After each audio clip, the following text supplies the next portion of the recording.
My name is Elaine Zecker. I am Senior Rabbi here at Temple Israel of Boston, and it is my pleasure to welcome everyone on this wonderful evening, this panel discussion to be able to explore Zionism and communal red lines, a very important discussion.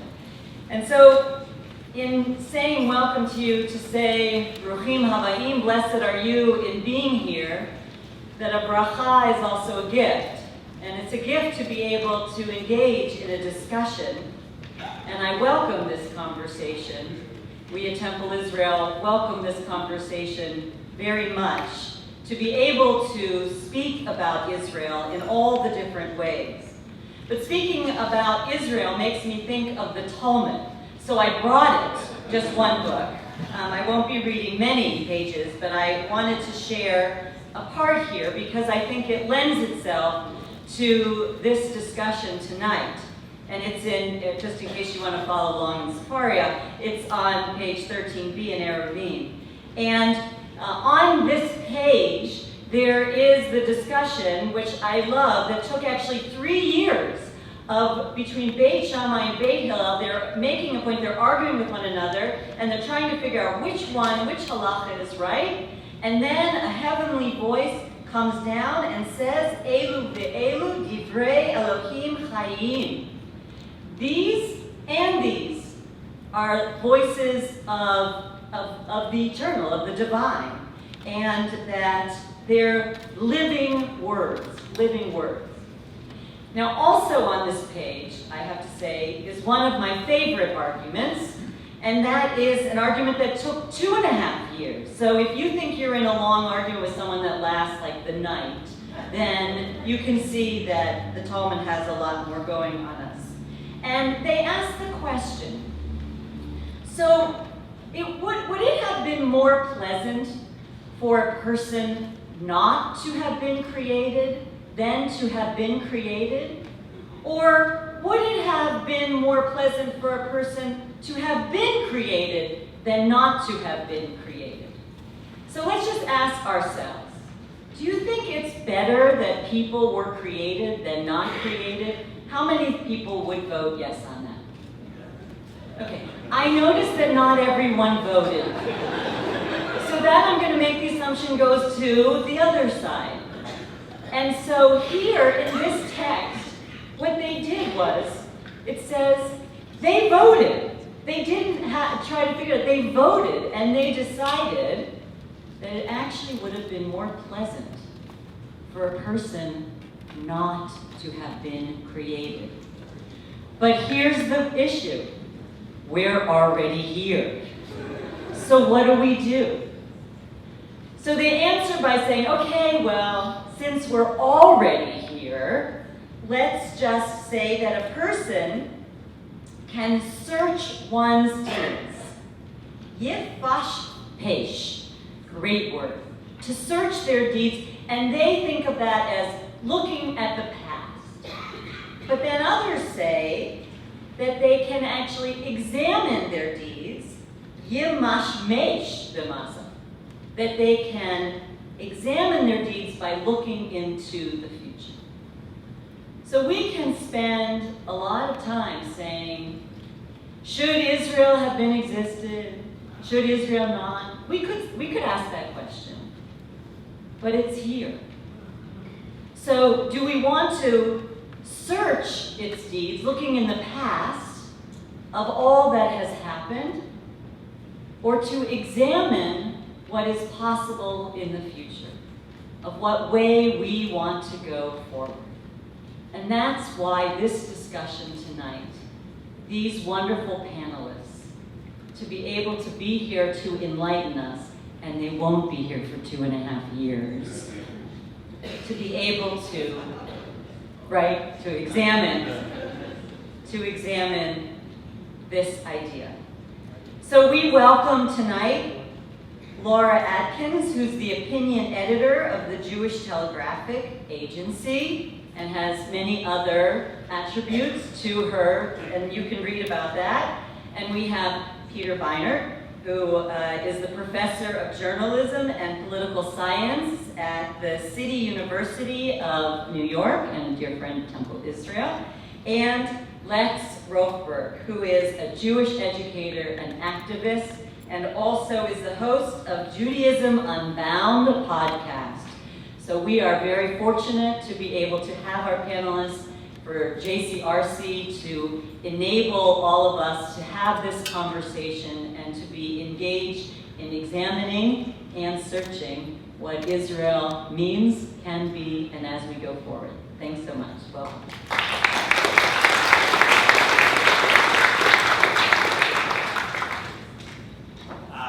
Thank you. Well, it's really a pleasure to be here. Thank you so much, Rabbi Zephyr. Thank you.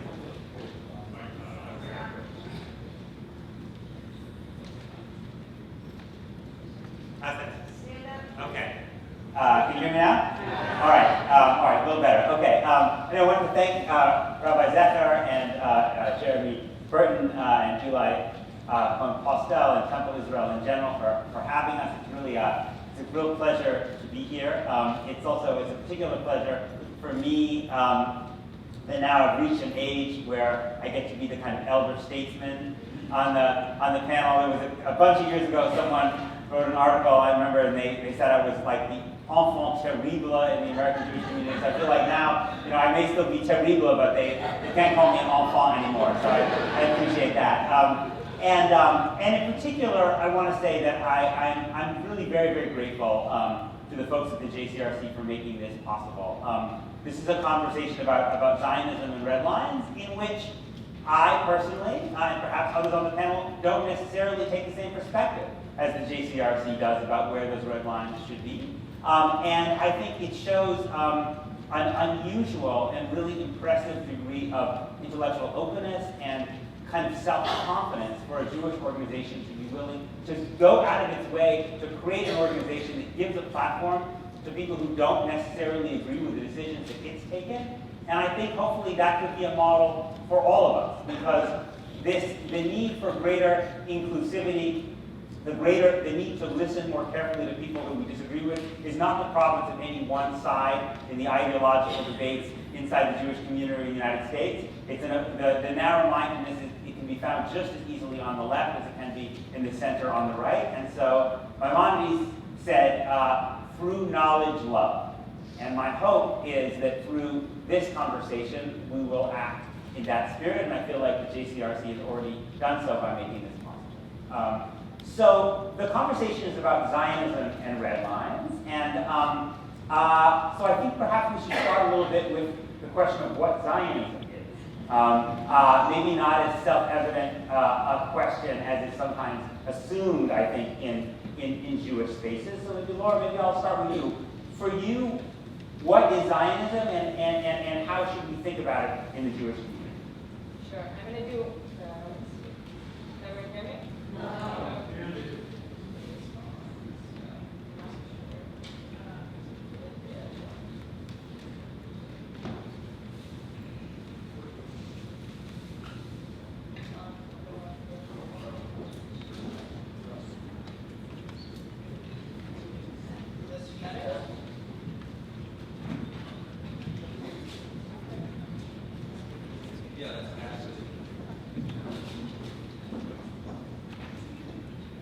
Okay, my answer better be good now, huh?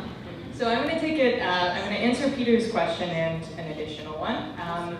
To me, Zionism is kind of something like a Supreme Court justice once said about pornography, which is that you know it when you see it. I would say the biggest identifying thing of Zionism today in 2019 is believing that a state of Israel should exist.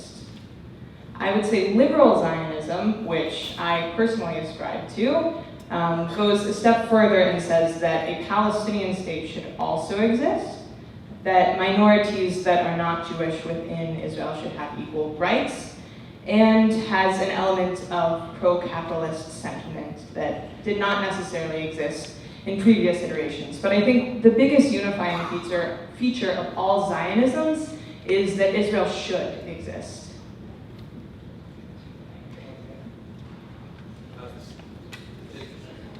How's this work? Yeah. Great. Okay, start with what is Zionism? We've got 2.5 years. Great. So I'm interested in what is Zionism, and I'm interested equally in all the hyphen Zionisms. I'm interested in all the questions that arise when you ask what is in opposition to Zionism, or what isn't Zionism. And I love that you just use the phrase Zionism also, because I think that there's a big question for me that arises, which is when we're talking about what is Zionism, for what purpose are we asking that question? Because I'm really interested in that question in an academic context and a historical context. I'm really interested in thinking about Zionism as a political idea. I'm really interested in thinking about other Zionisms that could have been. The Road's Not Taken, to steal the title of a book on this subject. What I'm less interested in is defining Zionism such that people who are it are welcome in a space, to get to the red lines component of our conversation. And people who aren't it aren't welcome in a space. And I think that often when that question is asked about what is Zionism, that's why it's being asked. So people want to talk about what it means to support a Jewish state, what it means to support a Jewish and democratic state. I find that some Zionists want to talk just as much about what it is to be a democratic state as it is to be a Jewish state. And I value that conversation deeply. But for me, what I want to think about is when we're addressing Zionism, what are the ramifications of our answer? So are there ramifications such that we are going to design policies in a Jewish community or in a broader communal context, such that people who fit ideas of Zionism are in and others who do not are not in? Or is it more of an academic inquiry? Because I think how we go about that conversation will look very different. Let's want to stay on the Zionism question a little bit. Laura, you talked about Zionism as supporting the state of Israel, a Jewish state, and yet also talked about the liberal impulse for there to be equal rights. Is it fully possible in your mind to reconcile those things, or is there some inherent trade-off between the idea that a state would have a particular obligation to one ethno-religious group, and the idea that it could treat all of the people in under its command equally? So there's a very interesting debate happening right now in Israel that people who are close observers will know about. There was a legislator who brought up the idea that the state of Israel should be a halachic state, follow Jewish law to the letter of the law as interpreted by ultra-Orthodox authorities. And that conversation happening in Israel between deeply invested Jewish parties about whether or not or what a Jewish religious state looks like shows that there's something we need to separate first, which is that there's a difference between Jewish and Jewish religious, or following halacha, and I think therein might lie the key to maintaining one's liberalism and one's Zionism.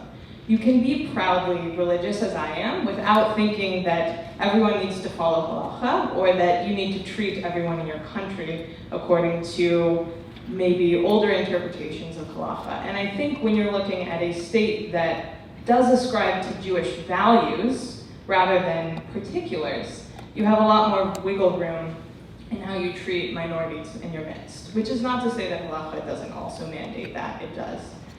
But I think if one is going to retain one's liberalism, you have to very seriously consider what your Jewish values are and how those are going to manifest. I don't think it's impossible to maintain both your secular values and your religious values. That's one of the tenets of modern Orthodoxy. However, I think you do need to consider them both and know what biases you're bringing into the conversation.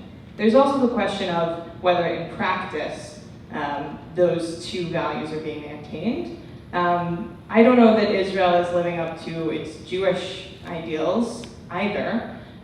So I think that one needs to be aware of the lenses that one is putting on when examining these questions. But yes, I do think that one can maintain both one's liberalism and secularism and Jewish values at the same time. Let's look at your opinion on this. Do you see any tension between Zionism, the idea of a state that has a special obligation to protect and represent Jews, and the idea of equality under the law? So there's certainly tension. What I sort of lay awake at night trying to figure out is what I conclude from that. I do think that there's an undeniable tension at play, where you have to ask questions about the question about what is the Jewishness. So if Zionism resolves around Jewish statehood today, independent of those other Zionisms that we talked about, whose Jewishness and what does it mean? So I think that to bring up the halakhic considerations you brought up, certainly, I come at this from I'm not a halakhic Jew. I wear a yarmulke all the time, so people think sometimes I am. So I clarify. But certainly, if we were talking about whether there's tension between operating a country through the lens of Jewish theology, through Jewish theology or of halakha, to me, not only would there be tension there, that would not be. I can't conceive of how that would operate effectively. I think that, I'm not somebody who thinks that theocracies work well, and I largely come at that from being American, and so thoroughly being shaped by the ideals of separation of church and state, which I think we still haven't fully achieved even here, but which certainly become even more complicated in a country that identifies itself as being tied, I was going to say to a church and state, but not to a church, to Jewishness. So I think there's tension. I'm not somebody who actively identifies myself as either a Zionist or an anti-Zionist. It's not something I stake myself on, because for me, what gets interesting is the question, honestly, I'm quoting you on a lot of it, like the questions of what you do with Jewish power. Not, given that we have, to quote our rabbi earlier, given that we have a Jewish state, what does it mean? Who is it currently privileging? And really asking seriously what the point is after which we've done something that's not in line with our values.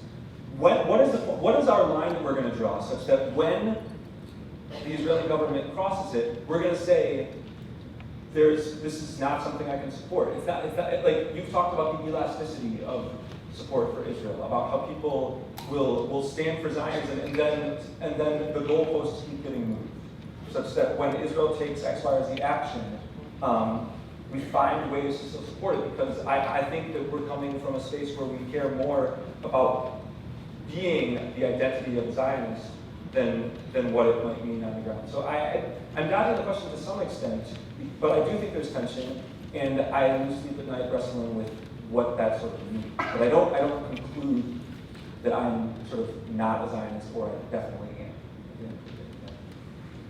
So let's to get to the red lines part of it, right? There are certainly American Jews, maybe even a growing number of American Jews, who say that for them, that they believe that the conflict between the notion of a Jewish state, or at least this Jewish state, and the values of universal rights that they hold dear is too great, and that they would, and that they think that they might argue that for them inherent in the notion of a state that has a particular obligation to one ethno-religious group, and so they might be sympathetic to the idea of whether it would be called Israel or not is a separate question, but essentially to replacing this Jewish state with a state that was, in theory at least, simply provided equality for all citizens and made no distinction among their religions and so I guess what I'm interested in is, so that person might well call themselves an anti-Zionist. How would you respond to that argument, and what do you think the role of that person should be, if any, in Jewish institutional communal space? Before we can answer that question, I think we need to be really clear on what the American Jewish community looks like and what values that it holds. So the American Jewish Committee just released their annual survey of Israeli, American, and this year French Jews. And it was very interesting, the similarities and tensions that emerged from that, and I think that gets at this question. The majority of Jews that were surveyed in general, 75% said that a strong state of Israel was important to their Jewish identity. That percentage was 91% in Israel. I'm very curious to meet that 8%. And interestingly, 75% also said that a strong diaspora is essential to maintaining their Jewish identity. And when we look at that Jewish diaspora, the biggest contingent of which is in the United States, it's still by and large a very Zionist or pro-Israel place. Pulling from the Melman Group, whose leader recently started the Democratic Majority for Israel, his 2018 polling found that about 94% of American Jews consider themselves pro-Israel. About a third of that group strongly critical of Israel, about a third of that group sometimes, and a third of that group strongly supportive. There's about 3 to 4% of the American Jewish community that identifies as not pro-Israel. I won't even lump them into anti-Zionist. And when you look at that specific community, some interesting tensions emerge. I don't even actually think we have an American Jewish community right now. I think we're starting to have two very distinct trend lines happening. The first is in the vast majority of the American Jewish community, which is not Orthodox. The intermarriage rate is about 70%. The average non-Orthodox woman in her 40s has had about 1.5 children, and half of those with a non-Jewish partner. So that population is on the decline, and then you look at the Orthodox community, and the average American Orthodox woman in her 40s has had 5 children, and 97% are married to a Jewish partner, and that community is rapidly growing, and it's predominantly ultra-Orthodox, and we can get into their version of Zionism, which is very different from what I imagine many people in the room's version of Zionism looks like. But that 3 to 4% is a part of the non-Orthodox Jewish community, which is kind of having an identity crisis in a lot of ways. Support for Israel is still very strong, but people aren't showing up in the pulpits. That's not even the place that my young non-Orthodox friends gather. So there's kind of a bifurcating of the American Jewish community, but there's also a decentralization happening.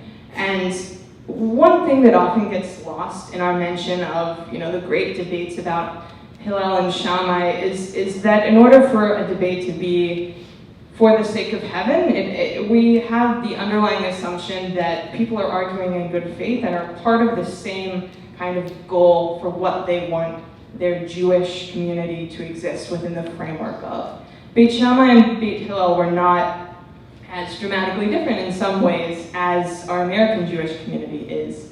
So I have a lot of close friends that fall into that 3 to 4%. And many of them, we don't even speak the same Jewish language when we're talking about things. When I say the word Shabbat, that conjures very different things for them than it necessarily does for an Orthodox Jew like me. The places that we congregate in Jewish spaces look very different. For me, they're largely religious, and for them, they're largely political.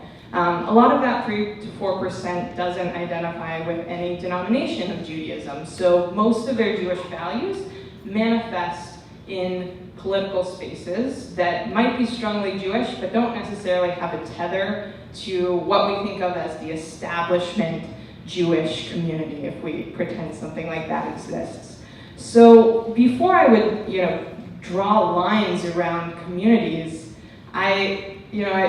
Lex tweeted this wonderful paper that I'm sure he'll talk about later from the Reut Institute, which kind of talked about their great model of tent building, and a part of me just kind of laughs because if you're sitting with people around your Shabbat dinner table, you can have vastly different ideological opinions, and you're still around the same table. But if you're not even talking at the same table, I don't think you can figure out where those lines are because you've already kind of sequestered yourself.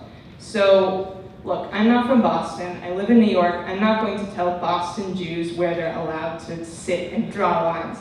However, I do think a parallel that I draw often is to the Women's March. A lot of American Jews were very upset that Linda Sarsour and other anti-Israel activists were the leaders of the Women's March, and I kind of just didn't take a lot of them seriously because I don't think they would have been going to the Women's March even if Linda Sarsour hadn't been there. So if you want to decide that you get a say in where the lines get to be drawn, I think you have to be showing up. So if I'm talking to a person who is showing up at my shul, who is at my communal spaces, and they say, I'm really not comfortable taking a pro-Israel stance on this issue, I would say, we're gonna figure it out. This is still your community as much as mine. If I'm dealing with someone who I've never seen before, I'm not gonna pretend that I have some inherent need to connect on a Jewish level with them because we're not even from the same community. It's sad, but I think it's true. How do you think about this question about the way organized Jewish institutions should respond to that group of American Jews who define themselves as anti-Zionist because they don't believe that Zionism is compatible with their liberal values? Yeah, so for me, when I approach American Jewish life, I don't really distinguish at all between Zionists and anti-Zionists in terms of how, I would answer that question in the same way I would answer how should establishment Jewish organizations approach Zionist Jews of any age.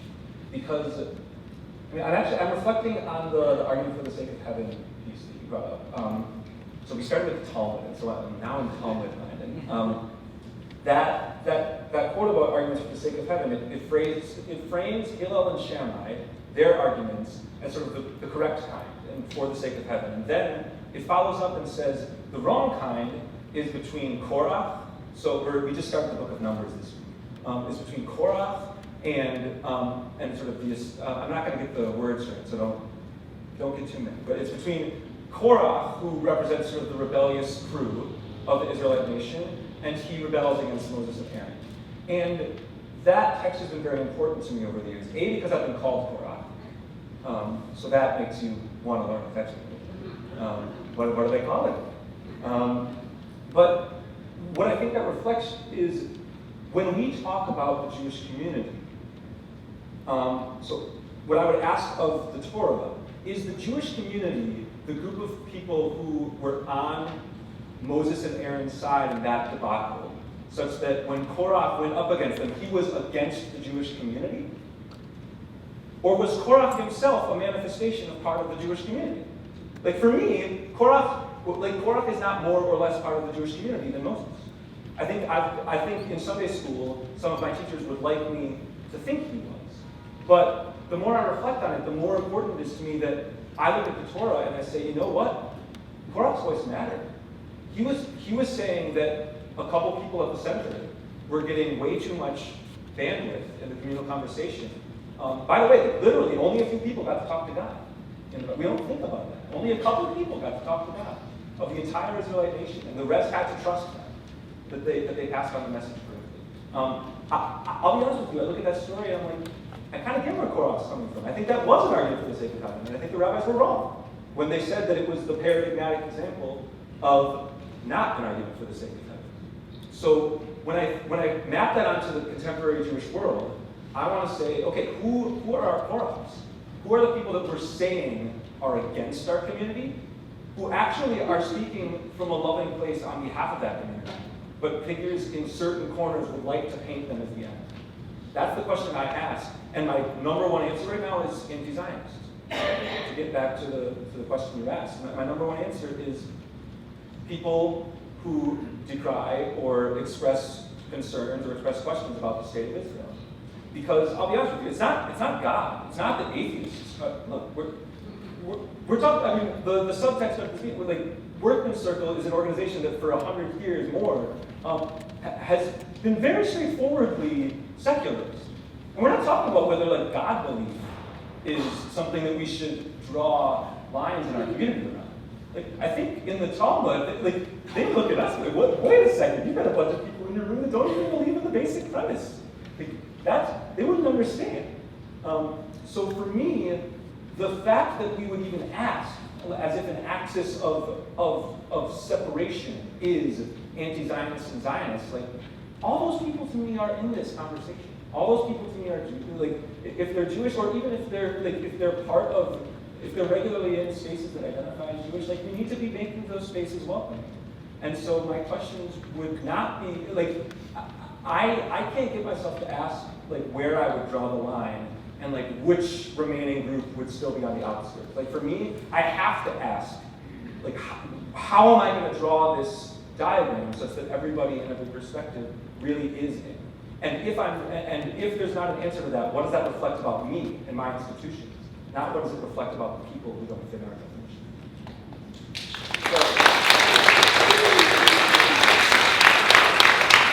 If I remember correctly, there's a midrash about how Korach's ancestors actually go on to be great Talmud Chachamim, great rabbis. So perhaps there's hope for the Korach descendants, right? Descendants. There's hope for the Korachs amongst us. Yes.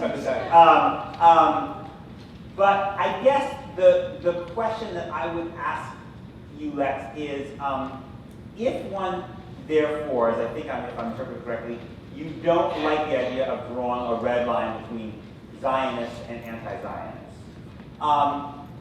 Is there any place that you would feel comfortable drawing a line? So, for instance, what if someone says, I don't believe that Israel should be a Jewish state, and I believe the Jews who were not there prior to the first Aliyah should go back to the place they came from. Would that be someone where you would say, you know what, I feel like that's a bridge too far?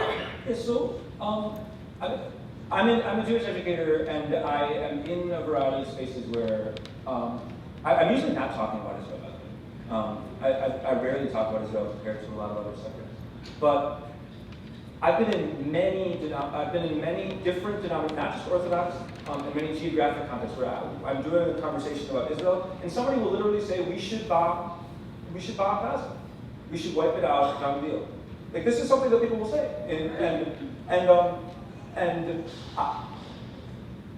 Do I think that has a place in our conversation? Like, no. I don't think that's something, that's not something that I'm okay with, just saying that writ large we should do that to a group of people, regardless of their level of guilt or innocence. But, like, they're in the room, and I'm holding a conversation, like, and the power dynamics are, like, the systems have been set up such that, like, even if I wanted to say that wasn't a welcome viewpoint, it is descriptively a welcome viewpoint. Like, and you write about, Zionist Organization of America is part of the Conference of Presidents of major Jewish organizations. I'm not saying that they believe that we should bomb Gaza, to clarify, but, like, they represent, like, a right flank of the Jewish communal conversation. And so, like, when I start to think practically about these questions, I think of, like, being in a Torah study, or in a, like, what does it actually mean? Like, if somebody supports JVD, am I kicking them out of the room?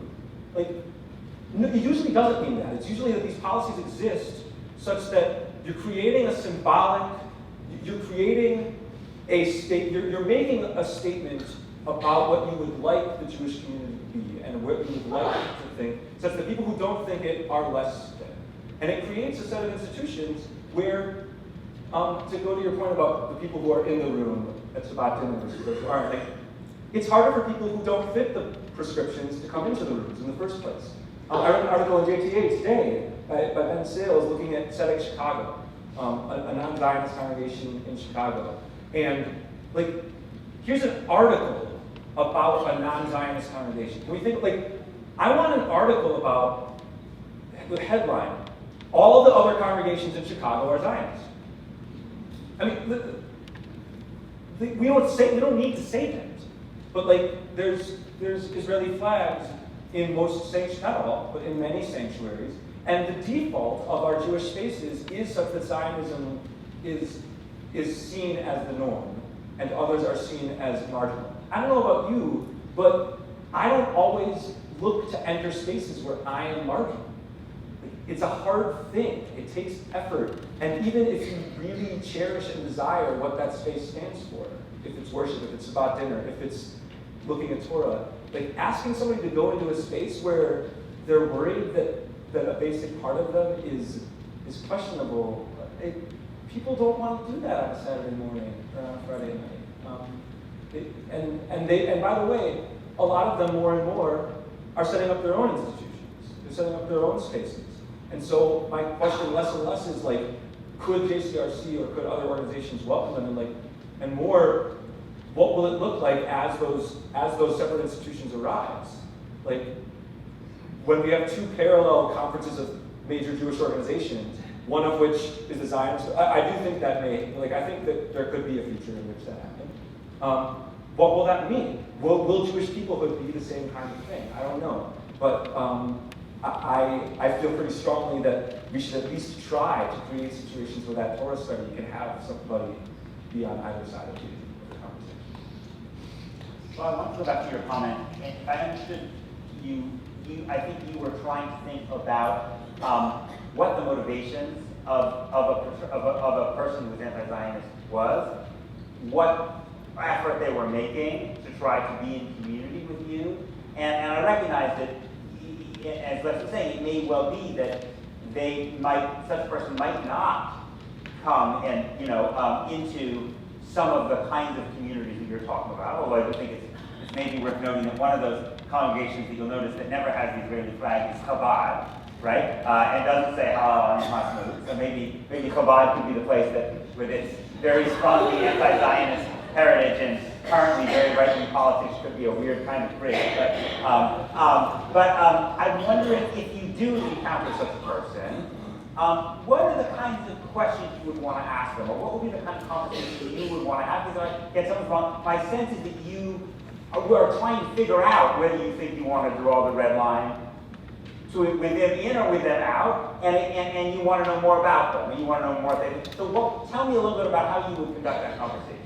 Sure. I mean, I think the biggest point I'm trying to get at is I don't even know that we have a unified Jewish community that we are drawing lines around. I don't learn Torah with people like Lex. Mostly I learn it in Orthodox context with other Orthodox people. There are rare occasions, but I think, most people in my congregation are doing their Jewish activities predominantly with people who see Judaism in the same way that they do. I don't know that I would say that a communal red line of the Orthodox community is that you don't use your cell phone on Shabbat, but that's kind of an accepted norm.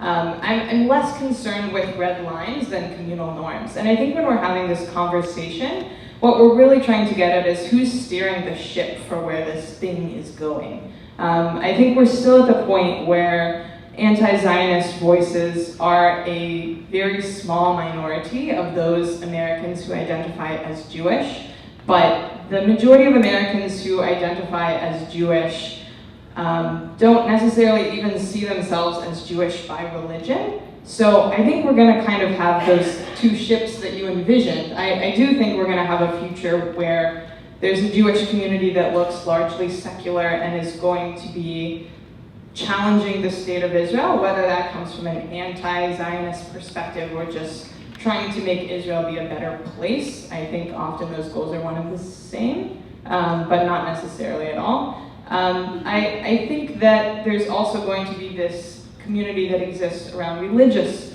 Judaism. When I do have those conversations with anti-Zionists, it's usually in more political spaces than in Jewish spaces, because I think Lex touched on something important. I don't think most anti-Zionists feel comfortable coming into a religious Orthodox Jewish space. I just don't encounter that sort of person so often in my Jewish life, if I'm separating my Jewish and political, secular sort of existence. So I do think we're going to have kind of those two ships. And another thing we haven't touched on is the American Jewish community for a long time has been liberal in the sense that the vast majority vote for Democrats. And as it stands now, the primary position of the Democratic Party is generally pro-Israel. We're slowly seeing a shift among younger generations of Americans, not just Jews, because as much as we love ourselves, we're a teensy group. I've done a lot of research on young evangelical communities as well, and there's a growing sense of skepticism in that community about what the future of the state of Israel looks like, whether or not the two-state solution is viable, whether or not Trump is actually doing the best he can on Israel. And I think less than this, kind of two ships of the American Jewish community, we also need to realize that the American community is really steering the ship on the Israel conversation. 41% of the electorate, it's a staggering percentage, 41% of the electorate is evangelical. Their pro-Israel views look pretty different than, I think, most American Jewish views. The vast majority of them see their pro-Israel positions as stemming from a biblical context.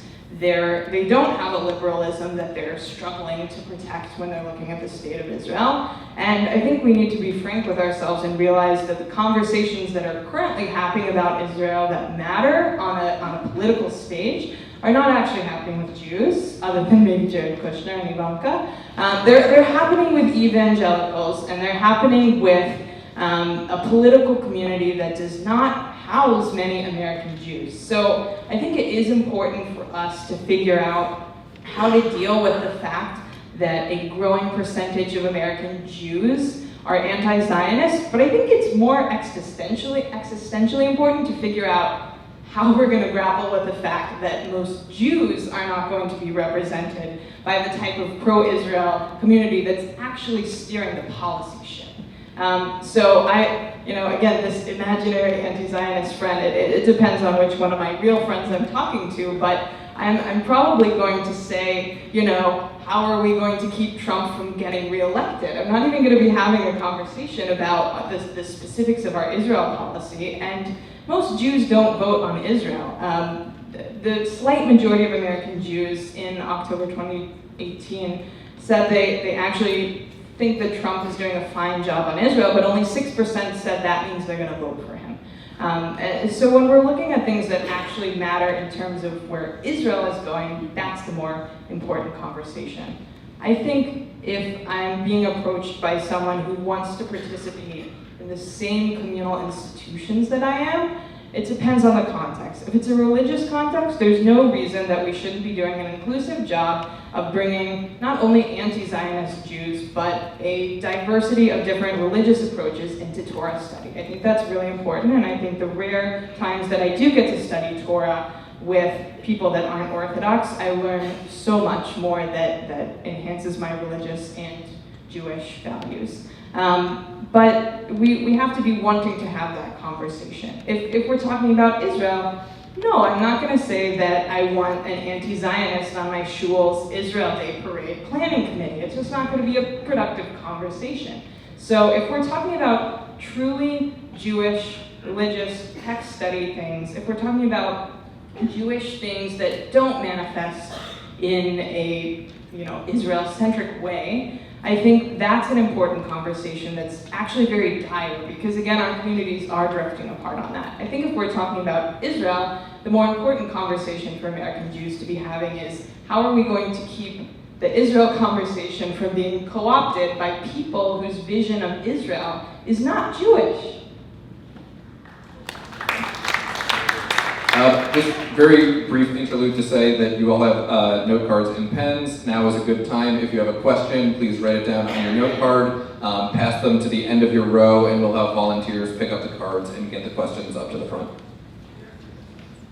So I guess what I wanted to probe a little bit, Laura, about this was you making a distinction between religious spaces and secular spaces, and obviously we should make it clear that religious and Orthodox are not synonymous. Right? And I think that, but I want to try to understand a little bit better about what your relationship to Jews who do see themselves primarily as secular is. I mean, right? I mean, it's actually often, Judaism is not only a faith, Jews are also a people, right? Jews are kind of a family that became a people, right? And membership in that family, that people, is not based on whether one observes mitzvot, including not in the state of Israel, where that's not the requirement about whether you get citizenship on day one. So are you suggesting that essentially it's not important to try to build institutions that can bring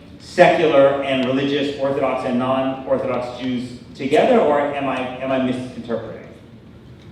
I mean, I think it depends on what you're trying to do. I don't think that most Jews my age engage in Jewish communal life in that sort of let's all be pluralistic type of space. I think it is very fragmented, and I do think there's a big value in bringing as many diverse approaches to Judaism together under one roof. I think that challenging one another's ideas is a very Jewish value and always makes one's values stronger. But again, I don't think that those spaces do exist anymore. And I think it's hard to have this conversation in the abstract. I think there was a time when American Jews were an incredibly vulnerable minority and needed to stick together and weren't allowed to marry non-Jews and weren't allowed to go to schools where they were interacting with non-Jews. But I think our success in this country has kind of also led to the fragmentation of that core Jewish identity that's keeping us together, because we don't have to be Jewish in Jewy ways if we don't want to. We can say, my Judaism means being a Democrat. My Judaism means standing up for the rights of oppressed minorities. And those are definitely Jewish values, but they're not exclusively Jewish values. So I think that our Judaism is manifesting from this wonderful place where being Jewish is a choice now in a way that it has never been before. And I think a natural result of that is that we're engaging with other Jews in a much more deliberate, intentional way than we ever have had to do before. We're not huddled together because we have to be. We're deliberately building communities based around shared values, and the biggest place that I'm interacting with non-Orthodox Jews are in spaces centered on liberal Zionism, in spaces centered on more progressive secular politics. I'm not necessarily engaging in Jewy ways with those people, so the conversation is not centered on that. Lex, I wanted to ask you, it's fine to say, I mean, better than fine, I think I'm very much in sympathy with your view that we should bring everybody in, regardless of their views, regardless if we deeply oppose their views, and study with them and search and learn together. But I think, Laura talked about the question of who's steering the ship, right? So it's one thing to say, yes, have a big tent, bring people in, learn from one another, converse. But Jewish communal institutions, at the end of the day, have to take positions on things, right? They have to engage politically in debates where there are yes or no answers, right? Do you support BDS? Do you not support BDS? Do you support the existence of a Jewish state of Israel? Do you not support the existence of a Jewish state of Israel? So are you comfortable saying that regardless of whether anti-Zionist or pro-BDS Jews are allowed to be in Jewish communal spaces, that you still want Jewish organizations that have the ear of government to operate from a Zionist perspective, to operate within, to make the assumption that there should be a Jewish state of Israel, or would you not go that far? Okay, so I'm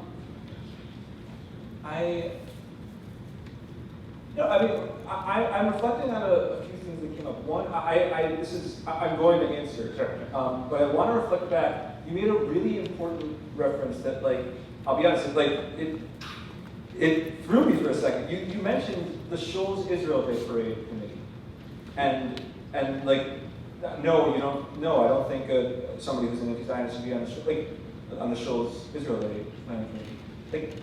That presumes that a show has an Israel Day Parade Planning Committee. It presumes, I happen to be a member of a Reconstructionist congregation right now, and it's a very small one, so there's not that many committees about anything. But I intentionally joined small congregations for all sorts of reasons.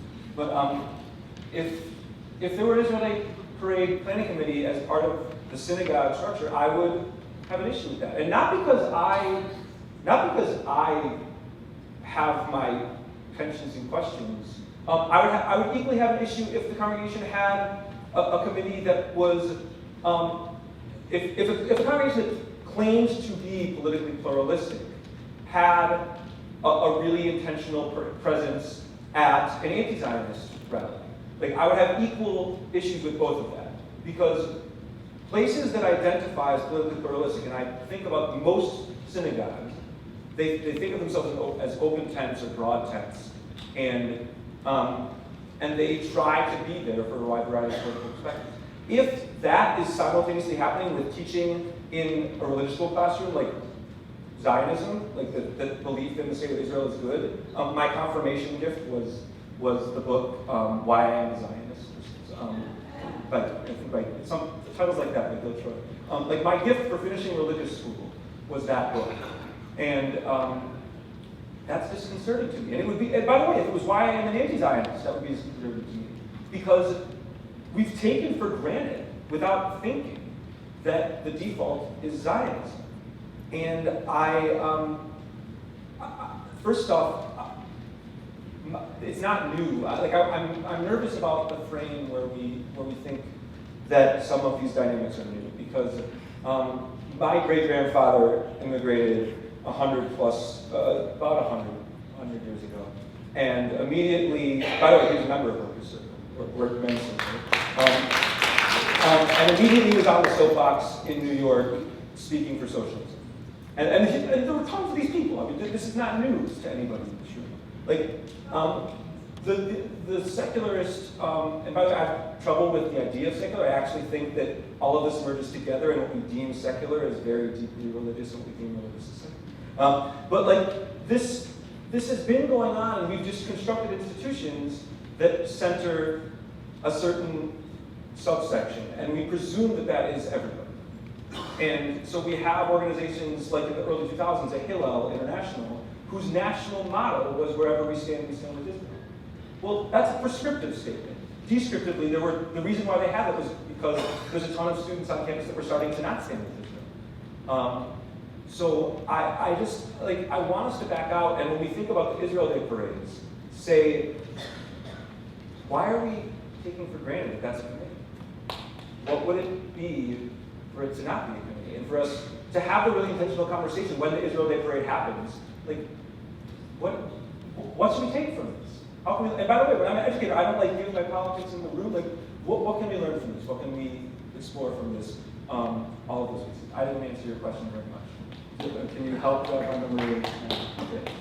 Sure. My question is, do you believe that Zionists should be steering the ship, or phrase, in American institutions to have the ear of the government? Yeah, so no, that wasn't a yeah to, I think that, no, I don't. I don't think that the opposite should be the case. I just think that the idea that we would be concerned, if the idea that somebody not being a Zionist would be a concern. So I was just in Winnipeg, Canada, and I was speaking at Mood about the Winnipeg Jets hockey team, and and looking at that through a Jewish person. I do sports and Judaism talks.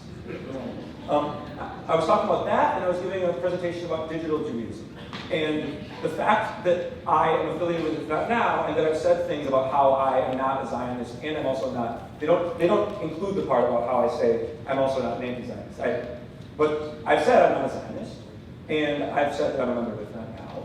And a synagogue that I was going to speak at pulled the event that I was going to speak at. And the idea that it would be disconcerting for somebody to speak about the Winnipeg Jets or about digital Judaism because of the fact that they think anything about Israel and Palestine, I don't have the right adjectives for what that is. It's strange. So I think that there should be non-Zionists in Jewish spaces, all of them. I think that there should be Zionists in Jewish spaces, all of them. And I think also there should be others, like, look, I want Zionists to be able to construct spaces that are for them to do their activism. I don't want them to pretend that those are pluralistic spaces that are open to everyone. And I don't want, I want anti-Zionists to create spaces. And by the way, a lot of anti-Zionists don't call themselves anti-Zionists. Or a lot of people who are deemed anti-Zionist by others don't think of themselves as anti-Zionists. Some of them do.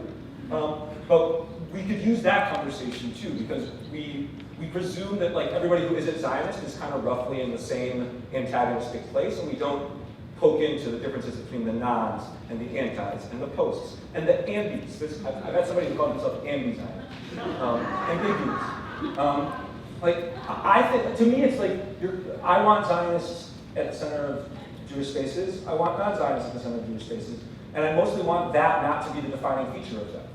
Like, I want it to be that the person who's at the center of the space is whoever that person is. And if they're talking about the Winnipeg Jets, talking about the Winnipeg Jets. The fact that they think about Zionism in one way or another shouldn't weigh. And the institution piece. So I think we're presuming that institutions have a great deal of power. And that institutions like, and maybe JCRC, maybe Federation, like, I think we're presuming that Jewish institutions actually do a level of descriptive creative work around what the Jewish voice is that I don't think they do. Like, I question the presumption that there is the Jewish community that has represented. I don't think that there are bodies that actually speak for the Jewish community. And I understand this is a Jewish Community Relations Council event, but I think that we need to be aware that every institution, everyone, this isn't a knock on them. Every institution speaks for a group of people and doesn't speak for others. And we should acknowledge that and say that we are speaking for a subsection. And that the Zionist organizations that have Zionist stances are not speaking for all Jews necessarily, but speaking for a subsection. If I may, before I give Peter the mic back, I used to be an editor at The Forward before JTA, so that portion of American Jewish history has a special place in my heart. I think something we forget often is that the American Jewish community is older than the modern state of Israel in many ways. And this conversation that we're having about, this tension in the American Jewish community is kind of new in some ways. The Forward's first, big divisive action was not about Israel. It was about a kosher meat price hike and people taking action against the, religious monopoly that was raising the price of kosher meat. And a lot of the early advice columns were people that were immigrating, struggling with their secularism and looking at religious Jews and craving to be a part of this religious institution. There was a beautiful advice letter in the Bintel briefs, bundle of briefs, the advice column about this Jew writing in. He walked by a shul on Yom Kippur and he was moved and he wanted to go in and he was, for some reason couldn't make this decision on his own and had to write into the Forwards. But the author of the response said, leave religious Judaism to those Jews who need religion. Go to the library if you want to be elevated. So this tension in the American Jewish community is not new, it's just shifted its focus, right? There's always been this tension between what does it mean to be a Jew in America? We just have Israel thrown in as a wrench.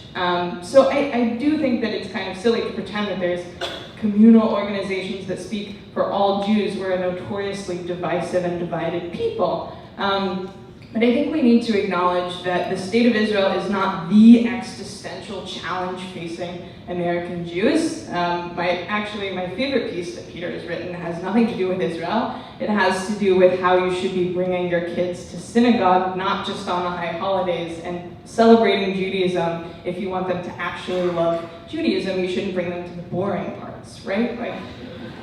So I think it's important to have these conversations about Israel, but I think we should remember that the American Jewish community has always found fault lines around which to divide itself, and this is just one interesting wrench thrown in the works.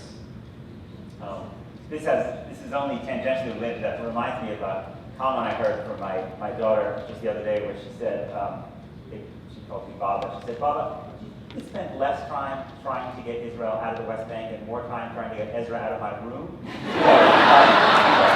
I'm sorry, I'm really failing at both. There, in both cases, facts on the ground are being established that I can't do anything about. But but there were a couple of questions. About the particular controversy here. And so, Laura, I wanted to ask you. You were kind of in the beginning setting up, I think, some framework for how you would go about making these decisions. In Boston, the JCRC dealt with a specific case of the Boston Workman Circle, and so you like me are not a Bostonian, but from what you know about that case, would you have made the same decision? And I'll add another question: would you make a decision to allow Jewish Forces for Peace to join an institution like the JCRC if they want? I'm going to say, I'm going to couch this in a lot of things because I think it's really important for communities to make their own choices. I think that if we're talking about okay, I'll make it concrete.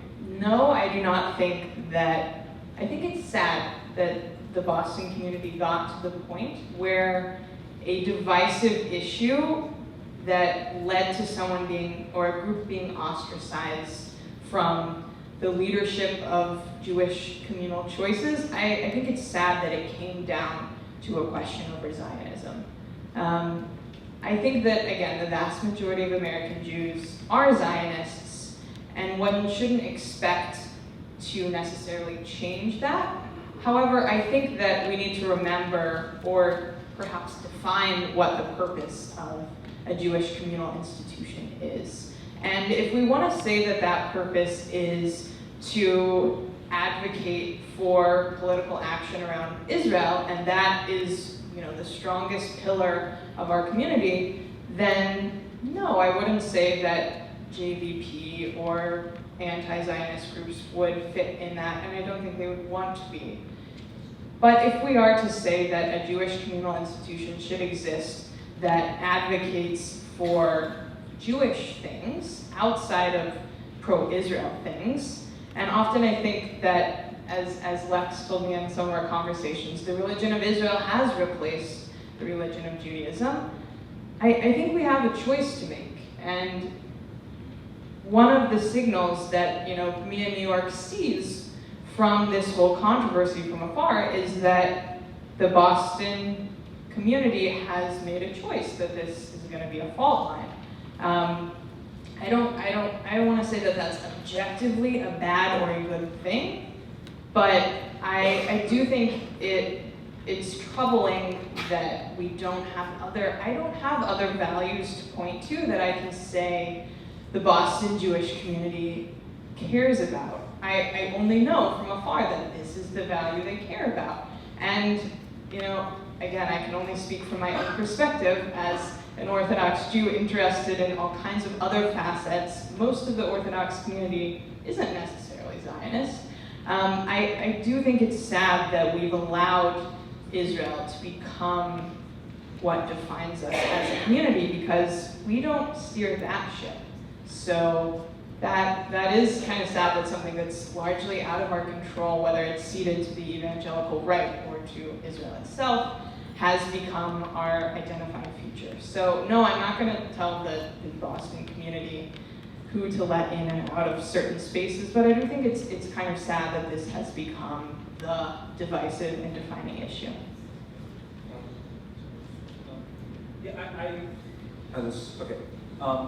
I want to think about the Boston policy. I want to think about this too, because I've spent the last many years since I was in college thinking way too much and spending way too much of my time thinking about policies in Jewish communal life around Israel-Palestine.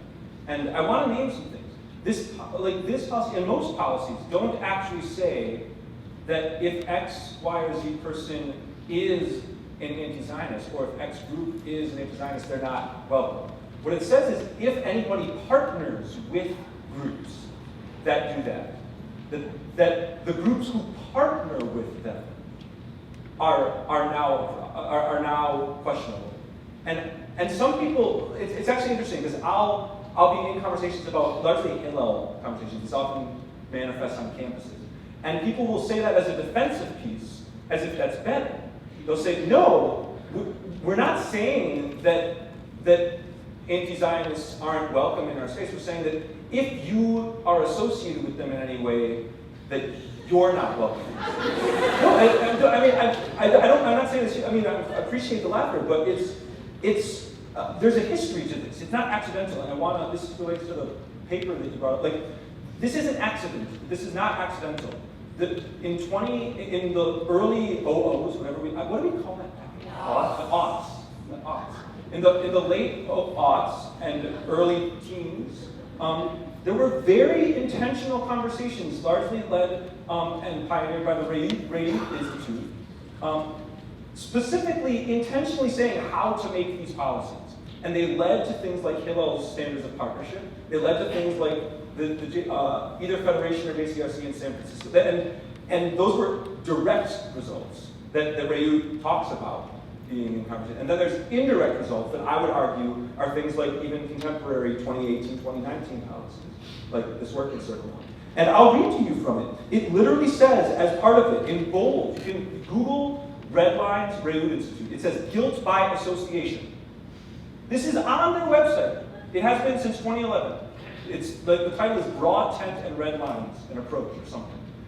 Guilt by association. The BDS movement is a delegitimizing movement, and therefore acts of BDS within this movement are unacceptable. So they're saying that if you partner with that organization, by the way, when I was in college, I was involved with Hillel, and I was becoming interested in musicians, and I wanted our Hillel to host like an ice cream party with SJP.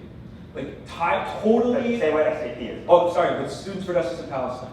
I wanted to have like a totally unrelated to anything political event, because that breaks the rules. It breaks the rules. It breaks the rules no less and no more than talking with SJP about the boycott, divestment, and sanctions movement. Because these tactics, and you can read in this paper, it is designed to create, it says naming, outing, I'm going to get it, it says aggressively naming, outing, and shaming, delegitimizing. They're not saying don't do that. They're saying we want to narrow the definition of what delegitimization is. So we want to say, okay, liberal Zionists are not delegitimization, but those who really delegitimize, we want to name, out, and shame them. This is a Reid Institute paper, and they then talk about how this influences Jewish communal institutions. So I want to ask, why are we allowing something that is built on the ideas of naming, outing, and shaming to manifest in our institutions? Why would we do that?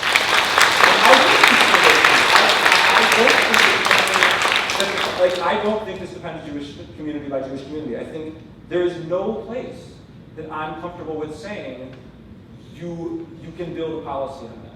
I don't think there's any place. And I know that my great-grandparents and my grandparents, who were buried in a workman's circle cemetery in New York, would laugh at me if I said that workman's circle could, under any policy or any definition, be boxed out of the Jewish community. It's not something I'm going to say could happen.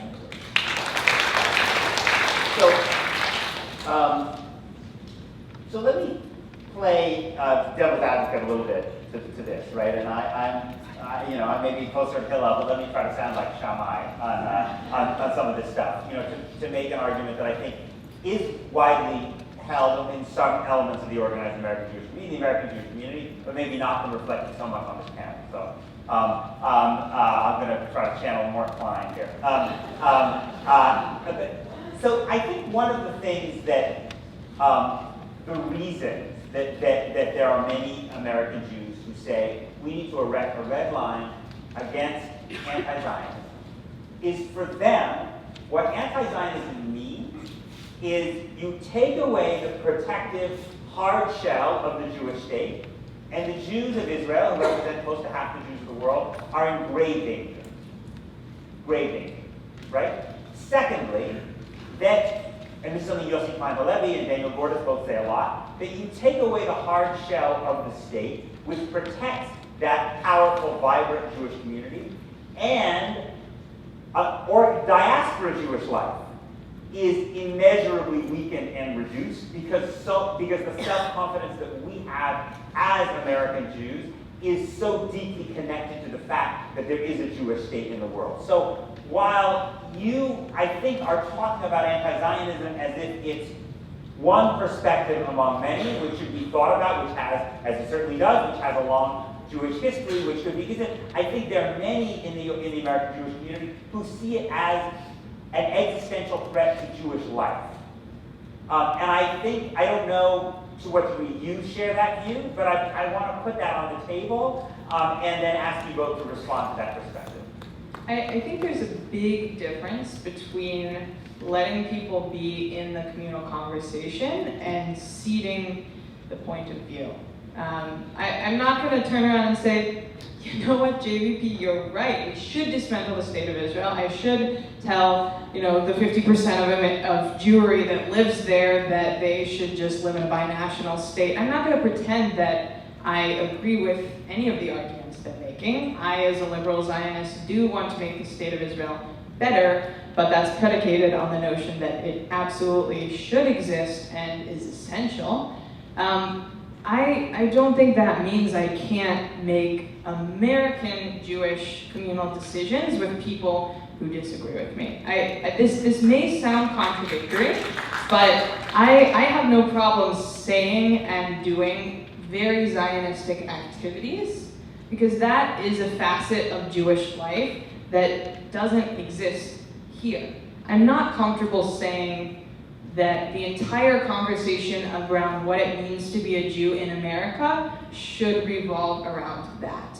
So I don't think I would go as far as Lex and say that we need to acknowledge a variety of perspectives when we're outward facing. I do really think this is a conversation among Jews for Jews, and I'm not willing to say that the unified Jewish voice that speaks to the outside world should say, most of us are Zionists, but actually there's this tiny group of us that, they manifest in this pluralistic way. I don't think people care. They're not nuanced enough for that. I do think there's a place for Jewish activism around Israel, and I think that's very important. But I want to separate that from domestic life.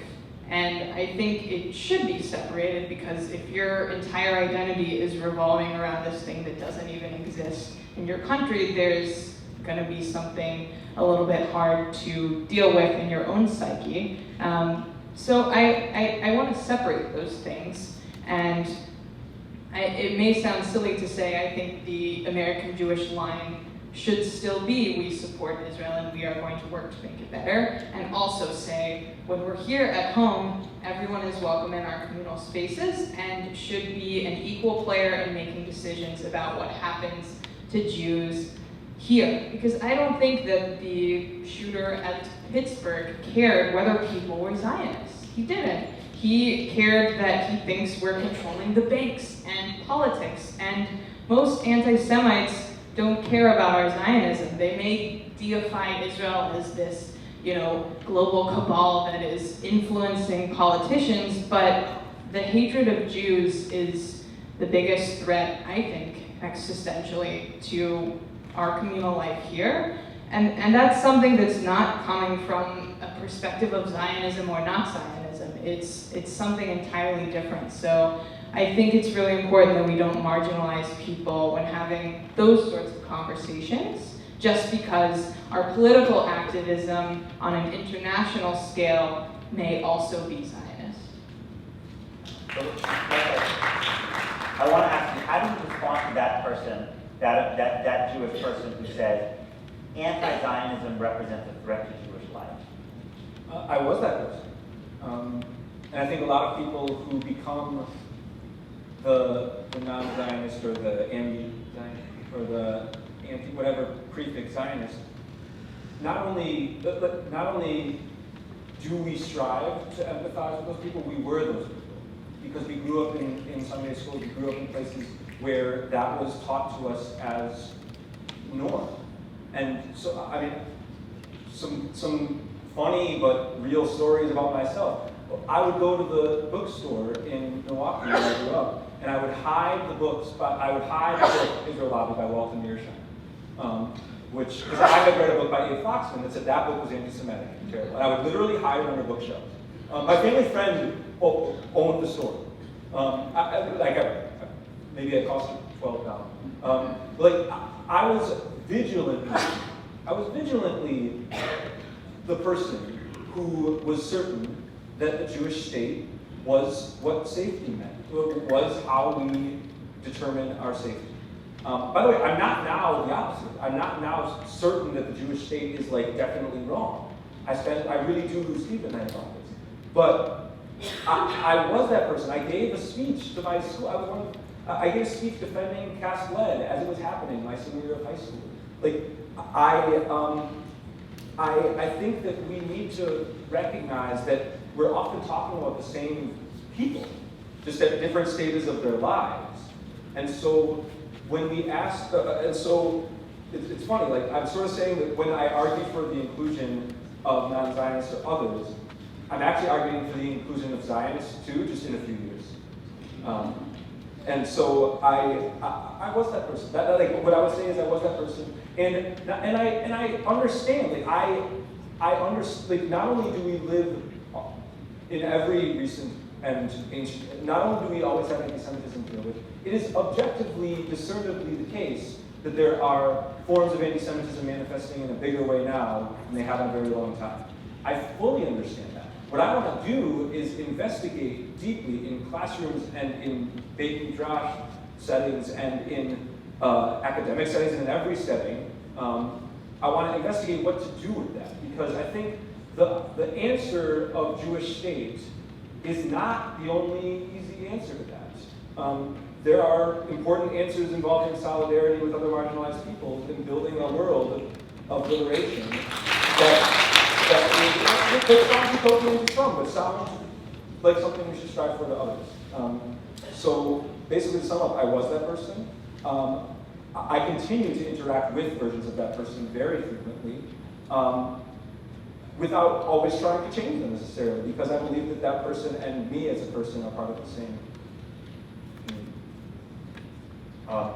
I should note that one of these cards says Peter should talk. So I saw that my mother was scribbling away there. So, but no, I wanted to ask Laura a question about red lines on the right. So, oftentimes these statements, like I think Hillel's statement talks about, you have to support a strong, secure, democratic and Jewish state, right? So there are those of us, including myself, who might look at organized American Jewish groups that support permanent Israeli control over millions of Palestinians in the West Bank who lack the right to vote for the government that controls their lives, and say those people aren't actually supporting democracy, whether it's Zionist Organization of America or American Friends of Likud or some other organizations like that. And I wonder, do you think it would ever be legitimate to create a red line on the right, which is not about whether you are Zionist enough, but whether you're Democratic enough? It's a very interesting question. Are you speaking in the domestic context, the Israeli context? No, it's an American Jewish organization. Yeah. I think that value is certainly being lost. I don't want to gloss over that, especially when I look at polling of evangelical Americans. Only about, I'll say a third support a single state in which, this is literally how the answer was written in the poll, a single state in which Arabs do not have equal rights. That is a big percentage of the country right there, a third of Republicans. I think that from a Jewish framework, religious or not, I think that you cannot say that the state of Israel is fulfilling Jewish values if you have a system that does not treat every human being as if they were created in the image of God, which does mean equal rights and equal protections. I do think there's a point at which, I'm skirting the question a bit, I do think we're quickly reaching the point at which Israel is having to choose between those two values as the occupation becomes more permanent in the West Bank. And I don't know that the question is red line or not. I think the more urgent question is, when are we going to reach the point at which that is not the reality in the West Bank and in Greater Israel. I think that I would say, as someone who's not a member of the right, that yes, democracy and democratic values should be something that's non-negotiable. I don't think that, at least when I am in spaces that are more right-leaning in their Zionism, I don't think that that is the chief question, because I think the lens through which they see Israel is very different. I think there's still this deep fear. Micha Goodman writes about this, that in Israel, politics has really become, on the left, the fear of the occupation, and on the right, the fear of being attacked. And I think that in the American Jewish community is true as well. I don't necessarily think that most of the conversations they're having are hand-wringing about the state of the other. I think most of these conversations are about what they see as the existential vulnerability of Jews in the Middle East. So I think for them, the value of preserving Jewish life is the highest value. I'm giving them as much credence as I can. And I think if they felt that that was secure, then to them the question of democratic values would feel important. But I think the conversation on the right still feels like there's this real urgency and sense of deep vulnerability that I don't want to understate, because I don't think they're even on the Maslow's hierarchy of needs where values like democracy come into play. I think the conversation is much more, will Jews who live near Gaza or Jews who live in settlements in the West Bank be attacked, and how do we keep them from being attacked? I think that's the question that they're asking. They're not on the level where they're asking those values-based questions. So I'm going to hand it over to Eli to conclude. Thank you, everybody. My name is Eli Cohn-Postel. I'm the Director of Israel Engagement at the JCRC. I want to thank Peter and Laura and Lex for this conversation very much. Thank you all for traveling to join us. It's a very well-deserved round of applause. I would also like to thank Rabbi Zecher and the rest of the Temple Israel community for welcoming us here into this space. And I just want to say very briefly that I think everyone here knows that JCRC has a perspective on this issue, and hopefully is also getting comfortable with the idea, as we are, of intellectual openness that Peter said, and the idea that we really want to understand where a variety of voices and where a variety of values in our community are coming from. And this is one step in that conversation that is ongoing, and we hope will continue with all of you. So I would encourage you all to stay involved with our work at JCRC, and in particular to take a look at our Boston Partners for Peace initiative and our support of grassroots peace building between Israelis and Palestinians. And thank you for coming, and we look forward to seeing you in the future. Thank you very much.